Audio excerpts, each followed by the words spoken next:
For the past few months, I've been sending cold DMs to entrepreneurs on Instagram, and I'm going to tell you the best 3 lessons that I've learned through sending those 1,000 DMs. And these lessons will be mostly related to business and a little bit of tactics and mindsets, but this will benefit you in any stage of your business, whether you've made money or you haven't. And the first lesson, something that I obsessed over for so long, that has been the reason that I've been able to stay consistent for over 3 years being an entrepreneur, and that is do the work, or be in a business that you actually want to be in, or do the work that you actually want to do and that you actually love. For example, when I first wanted to make money, I just hopped on basically anything he said that was gonna make money. For example, Iman told me that agency is gonna make money, so I did that. I did SMMA for a while, then I saw copywriting was doing money, so I did that. Then I do dropshipping. I did so many different things, Tik Tok Coaching, these kinds of stuff. And the thing is that everybody just shows you the highlight. For example, whenever you go through Instagram, you're just gonna see people in their car showing you how much money they made through TikTok. What they don't show you is the pain that they went through, the time where their video wasn't blowing up, the time when they just hated doing the work. They don't show you that. They tell you that it's just going to be easy and fast. But I'm going to tell you the truth that none of these businesses are easy and fast. They're all the same hardness level. They're all going to be difficult. So you might as well pick one that you actually want to do, one that you actually like to do. Because there's something that Iman Gadzi talks about, is that you can make $1 million in a million different ways. For example, just think about this controller right here. Think about the fact that it's got batteries. Think about, the circular batteries. Those circular batteries, like $1 billion market, that people will basically need batteries to charge controllers like these. For example, you never see this, but this is, for example, an amazing entrepreneur who had to come up with this idea. Same with the lights that I'm using, same with the books. For example, an entrepreneur had to wrote that, and even though it was only $11, he sold millions of copies. So you can make $1 million or $10K a month in basically thousands of ways. Why not pick one that you actually care about? For example, I don't really care about batteries that much. Like, maybe you do, maybe you're an engineer, your father wasn't, like, whatever. For example, me and you, we might not really care about batteries. Somebody else might do. For example, what I really cared about was self-improvement and building muscle, attracting girls. It's basically self-improvement, like most guys do, really. And the way you can actually tell what you like is what Sam Ovens talks about in one of his old videos that I was watching. And this is going to be mainly a summary from that video, which is basically just go into your search history, go into what you watch on your YouTube search history. For example, if your search history is mainly full of self-improvement, like learning about psychology, about influencing people, about self-improvement, about business, about building muscle, then you're probably interested in self-improvement. If you're, for example, my brother is super interested in basketball because basically his whole YouTube history is filled with basketball, then he's probably interested into basketball. And this is precisely why I make videos on self-improvement, because that's something that I actually enjoy, something that I can actually teach to people. For example, it wouldn't be really smart to make videos on basketball. You can make money making videos on basketball, but I don't really like basketball that much and I don't really know much about it. For example, it'd be the opposite for my brother. My brother obviously likes a little bit of self-improvement, but he mainly likes basketball. So it'll be way more smarter for him to actually do basketball, which is something that he actually likes, compared to self-improvement, which is something that he kind of has interest in, but not really actively. So you can make money with both, of teaching self-improvement or basketball, but why not pick the one that you actually like? For example, you might be interested in self-improvement, you might be interested in other stuff. And this is an analogy that some of us talks about, is like, imagine you were interested in golf. You probably aren't, but let's say you were. You can literally find a million different things to do with golf. You can become a content creator about golf. You can become a coach. There's basically so many things that you can do. And the thing is that it doesn't have to be like straight golf. You don't have to become a professional golf player. You just need to, for example, do something that relates to it. For example, you can make videos about basketball. You don't have to necessarily go to the NBA to just because you like basketball. You can make money through the NBA. You can make money through making videos. It doesn't really matter. And this is a lesson I had to kind of learn by myself and just kind of trial and error, do a business that I didn't really hate, that I hated, and then realize that, oh wait, no, why don't I do a business that I actually like? Because you can make money in a million different business models, so why not do the one that you actually like? So think about the business model you're doing right now. You might not necessarily have to change it. For example, if you're doing TikTok, you might not necessarily, like TikTok automation, you probably heard that. So let's imagine you're doing, or you probably are doing TikTok, like just an example. Let's say you're doing TikTok automation and you're posting things about news, because for, let's just say news is popping and it gets loads of views. It probably wouldn't be the smartest thing if you are into self-improvement. Maybe if you want to do TikTok automation and you're into self-improvement, you might as well post videos about self-improvement, like just like quotes, motivational videos, because that's kind of like what you're interested in and you understand that market niche a little bit better. So why not pick that? And the thing about doing something that you actually love is that you're going to be way more likely to stay consistent with it. And success is literally just, think about it this way: a goal is basically doing the right actions repetitively For example, if you want to build muscle, if you want to get to 60 kg and you're 56 kg right now and you want to build muscle, like just as an example, you're going to have to go through the pain. You're going to have to go to the gym hundreds, maybe thousands of times. But you're going to have to basically do the same action. Go to the gym, do the lat pull downs, hammer curls, whatever muscle group, whatever. You get the point. You're going to have to do the same action over and over and over again. And the same with that. And it's the same with busy. You just have to do the work, post the videos, and sending cold DMs, cold emails. And that's basically it. You just have to stay consistent. And when you actually do something that you actually like, for example, you and me probably like going to the gym. And when you do something that you actually like, you're way more likely to stay consistent with it, which is doing the actions just over and over again. So you're way more likely to reach the goal even faster. Like, think of it this way, even though it might not be the most effective business model or business niche or model or niche, if you like it and you stay consistent with it, you're way more likely to see success. If you just do like the best business model in the world, but you don't even like doing it, so you only do it for like 1 hour a day, compared to if you actually like what you're doing, you do that for like 3 hours a day. And obviously in the first day, it's not going to seem like that much of a difference, but over the course of 1 year, you would have worked over 1,000 hours in one business model, whereas the other one, you would have only worked around 300, 400 hours. And over 600 hours of difference, you can just almost imagine how much difference that will make. For example, let's say you read a book for 600 hours compared to someone who didn't read for 600 hours. Now you can almost imagine the size gap difference. So just to wrap everything up, think of this question for yourself. Am I doing the business model that I'm doing, or am I in the niche that I actually want to be in, or am I just doing it for the money? I know this is kind of like kind of a tough question, or like really kind of like a personal question to ask you, but I think it will really benefit you, because I struggled for so long. I'm telling you, I used to do the first ever business model that I got into, I'm pretty sure, was SMMA, and I only did it because I saw a YouTube video about it that you can make money. I was like, oh, you can make money with it, so I hopped on it, and I didn't really like it. I didn't really even understand what it was. I just did it because it could make me money. After that, I'm pretty sure I did like some other business models. I remember I did copywriting for 1 year, like around 1 year. I'm not gonna lie to you, I hated it. I hated practicing copy, which is what you need to do, like practice copy to get better at copy. But bro, I hated it. I hated writing copy. I hated sending DMs. It just felt so bad. And I kept doing it for 1 year, even though I didn't like it. And I didn't even stay consistent with it, because I didn't really work that much every single day.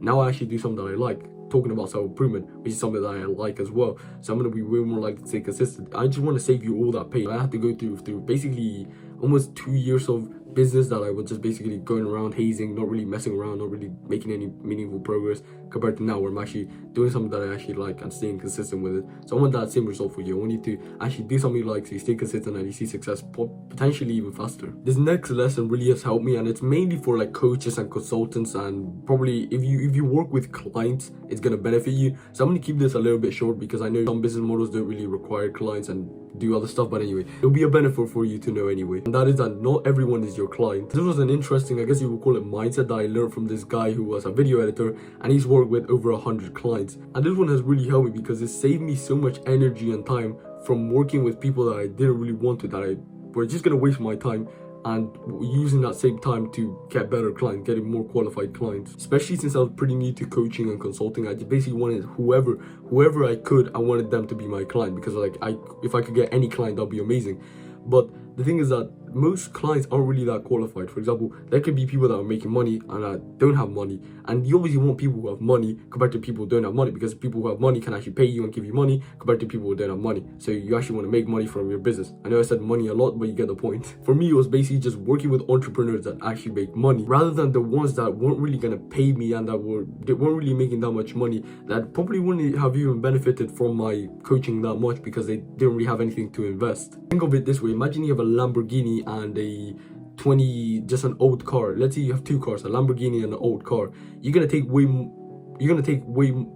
more care of the Lamborghini compared to this old car, because it's worth more. And it's the same with kind of the amount of money you invested in something. If you invested $1,000 into something and $1,000 is a lot for you, then you're probably gonna take a lot of care into it, and you're probably gonna focus a lot in this course, module, whatever it is, whatever you invested into, mentorship. Compared to if you invested no money, you're just gonna treat it like an old truck. So I wanted to keep this bit short, and it's just like, think of it this way: there's probably tens of thousands of clients that you could be working with. So just because one replies to you and wants to work with you, but isn't really qualified, you don't really like his vibe, he doesn't really have money, you don't really like his vibe, then just let go, man.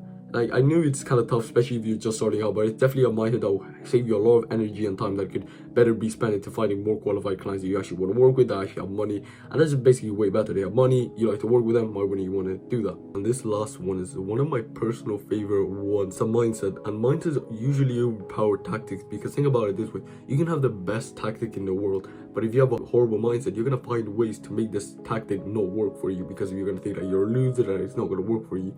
But if you have a mediocre tactic, like an okay tactic, but you have amazing mindsets, you're gonna make it work even though it's not the best tactic in the world. So usually mindsets overpower tactics.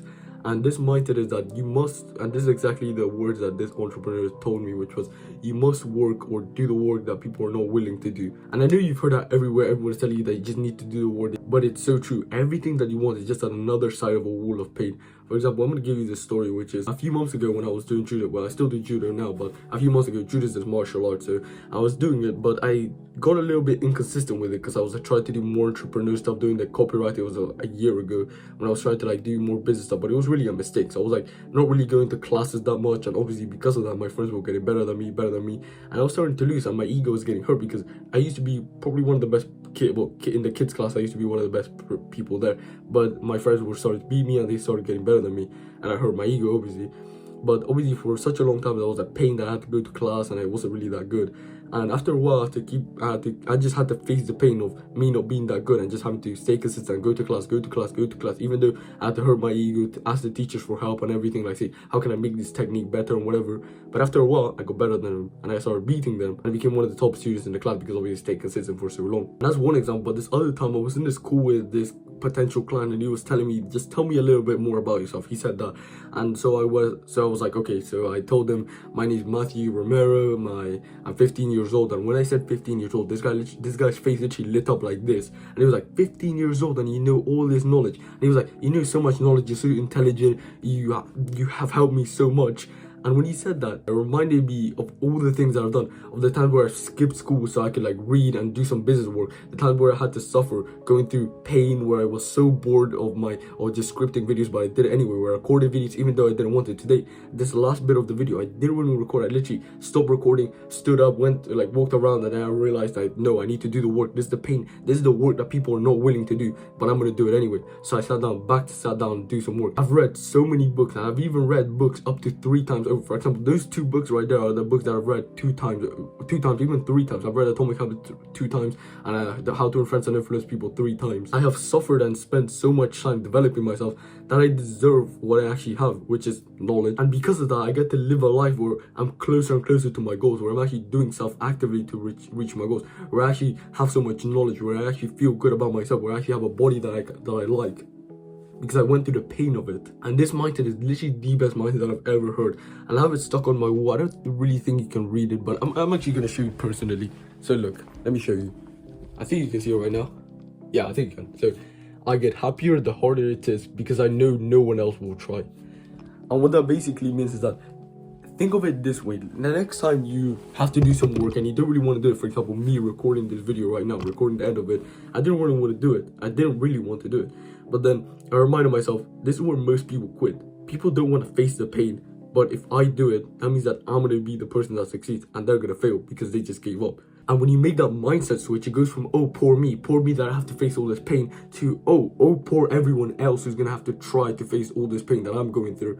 So it gives you that new, almost like energy, excitement, to think that, oh, you're not the victim. You're actually kind of like this person that, think of it this way: imagine you're almost pushing yourself away from the normal people. For example, the more you push away from normal people, the more pain you have to go through. But the more pain you have to go through, the more pain you go through, the more you push away from other people, meaning you're gonna be way more successful. So this is a new mindset that's helped me so much, because it almost gives me that energy, thinking that, oh, this means I'm pushing myself away more from normal people, meaning I'm going to become more successful. This is what other people are not willing to do, but if I am, I'm going to become successful. And the voice crack was horrendous, but you got the point. And one last thing that I experienced in that call with that potential client that I wasn't really planning on giving you, but I think you'll find a lot of value in, is that when I was in that call, it reminded me of all that success, all that pain that I've gone through, of skipping school to do business work, reading so many books. Like, it reminded me of how much I've been reading to actually have the knowledge that I have. There are thousands, probably tens of thousands of hours of videos and content that I've been watching to gather this knowledge. It reminded me of all these successes that whole day after that, I just basically felt so easy. When I went to the gym, it had such an amazing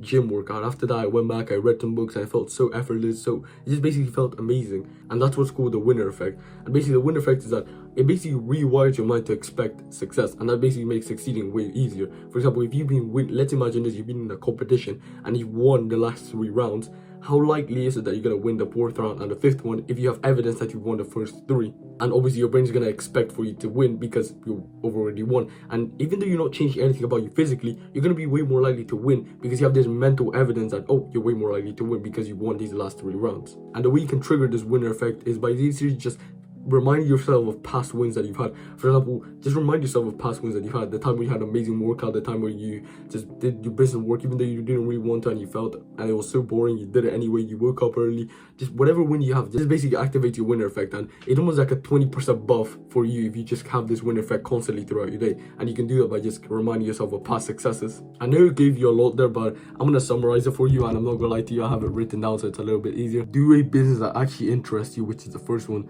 The second one is that not everyone is your ideal client. And lastly, you must do what others are not willing to do if you want your goals to become a reality. And this is like the second mind, and this is like the 2 mindsets that I get happier the harder it is because it means nobody else will try. It's like the Alex Ramosi one that goes from oh poor me to oh poor everyone else is gonna have to try. And also the winner effect that I was just talking about, you remind yourself of past wins so you can expect more wins in the future. It just basically rewires your brain like that. It gives you that winner effect. I really hope you found a lot of value in this video, and I hope you really take action on everything, the mindsets, the kind of small tactics that I've given you at the first, especially the first one. Just really think about it a little bit. Just keep it at the back of your mind. It will benefit you even if you just kind of remember it. So thank you for actually spending your time productively with me, actually learning, cultivating. I'm grateful that you're actually using your time productively rather than just wasting your time. So I'm very well done on you for that, and bye.